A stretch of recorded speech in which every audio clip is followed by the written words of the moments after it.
വളരെ വേദനിപ്പിക്കുന്ന ഒരു വാർത്തയാണ് കഴിഞ്ഞ ദിവസം മലപ്പുറത്ത് നിന്ന് നമ്മളെ തേടിയെത്തിയത്. നിങ്ങളെല്ലാവരും അറിഞ്ഞു കാണും. ഉപജീവനം തേടി ഇറങ്ങിയ ഗഫൂറിന് ദാരുണ അന്ത്യം. മലപ്പുറം കാളികാവിൽ പുലി പിടിച്ചു കൊലപ്പെടുത്തിയ യുവാവിന്റെ മൃതദേഹം കണ്ടെടുത്തു. മൃതദേഹം അവിടുന്ന് എടുക്കാൻ നാട്ടുകാർ അനുവദിച്ചിരുന്നില്ല.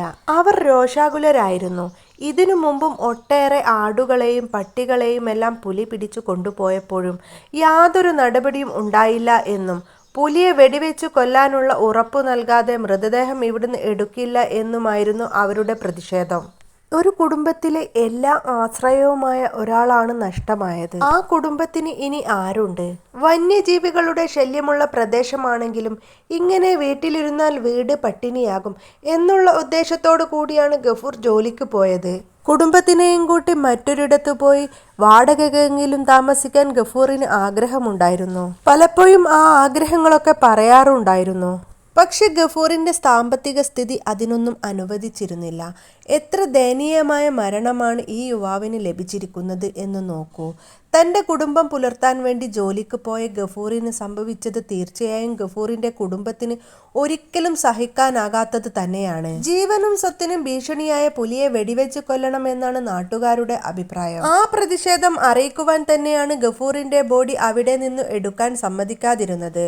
അവർക്ക് ഭയപ്പെടാതെ ജീവിക്കാൻ ഒരു ഉറപ്പു വേണം.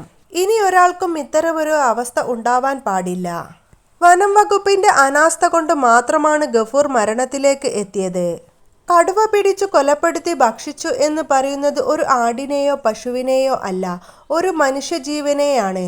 ഗഫൂറിന്റെ കുടുംബത്തിനുണ്ടായ നഷ്ടം എത്രത്തോളമാണെന്ന് പറഞ്ഞറിയിക്കാൻ പറ്റില്ല. ആ കുടുംബത്തിന്റെ ഏക ആശ്രയമാണ് നഷ്ടമായത്. ഇതിന് ശക്തമായൊരു നടപടി അത്യാവശ്യമായി വരേണ്ടത് തന്നെയാണ്. അല്ലെങ്കിൽ ഒട്ടേറെ പേർക്ക് ഇതുപോലെ ദാരുണ അന്ത്യം നമ്മൾ കണ്ടുകൊണ്ടിരിക്കേണ്ടി വരും. മനുഷ്യമാംസത്തിന്റെ രുചിയറിഞ്ഞ കടുവയെ തീർച്ചയായും കൊന്നുകളയുന്നതായിരിക്കും നല്ലത്. അല്ലെങ്കിൽ അത് ഇനിയും നാട്ടിലേക്ക് ഇറങ്ങുന്നത് മനുഷ്യനെ തന്നെ ലക്ഷ്യം വെച്ചു കൊണ്ടായിരിക്കും. കാളിക്കാവ് അടുക്കാക്കുണ്ട് എന്ന് പറയുന്ന സ്ഥലത്താണ് ഗഫൂർ എന്ന യുവാവിന് ഇത്തരത്തിൽ ദാരുണ അന്ത്യം ലഭിച്ചിരിക്കുന്നത്. കാളിക്കാവിൽ നിന്നും 5-6 കിലോമീറ്റർ ഉള്ളിലേക്കാണ് ഈ വനപ്രദേശം. അവിടെയാണ് ഗഫൂറും സഹതൊഴിലാളികളും ടാപ്പിങ്ങിനായി പോയത്. പെട്ടെന്നാണ് പുലിയുടെ ആക്രമണം ഉണ്ടായത്. തുടർന്ന് കൂടെയുള്ളവരെല്ലാം ഓടി മറഞ്ഞു. ഗഫൂറിന്റെ കഴുത്തിന് കടിച്ച പുലി കാട്ടിലേക്ക് മറിഞ്ഞു. തുടർന്ന് കൂടെയുണ്ടായിരുന്നവരാണ് ഇത്തരത്തിൽ ഗഫൂറിനെ പുലി പിടിച്ച കാര്യം പോലീസിനെ അറിയിക്കുന്നത്. റോഡുള്ള മേഖലയിൽ നിന്നും 5-6 കിലോമീറ്റർ ഉള്ളിലാണ് ഈ പ്രദേശം. അതുകൊണ്ട് തന്നെ ഒട്ടേറെ തിരഞ്ഞതിനു ശേഷമാണ് പകുതിയും പുലി ഭക്ഷിച്ചു കഴിഞ്ഞ ഗഫൂറിന്റെ മൃതശരീരം കണ്ടെടുക്കുന്നത്. ഈ പ്രദേശത്ത് ഇതുവരെ ഒരു മനുഷ്യനെയും ജീവൻ നഷ്ടപ്പെട്ടിട്ടില്ല. പല വേളകളിൽ ആടിനെയും പട്ടിയെയുമെല്ലാം പുലി ആക്രമിച്ചു കൊലപ്പെടുത്തിയിരുന്നെങ്കിലും മനുഷ്യന് ജീവനഷ്ടം ഉണ്ടായിരുന്നില്ല. ഇതിനെ തുടർന്നുള്ള പരാതി നാട്ടുകാർ നൽകിയിട്ടും യാതൊരുവിധ നടപടിയും ഉണ്ടായിട്ടില്ല എന്നാണ് നാട്ടുകാരുടെ വാദം.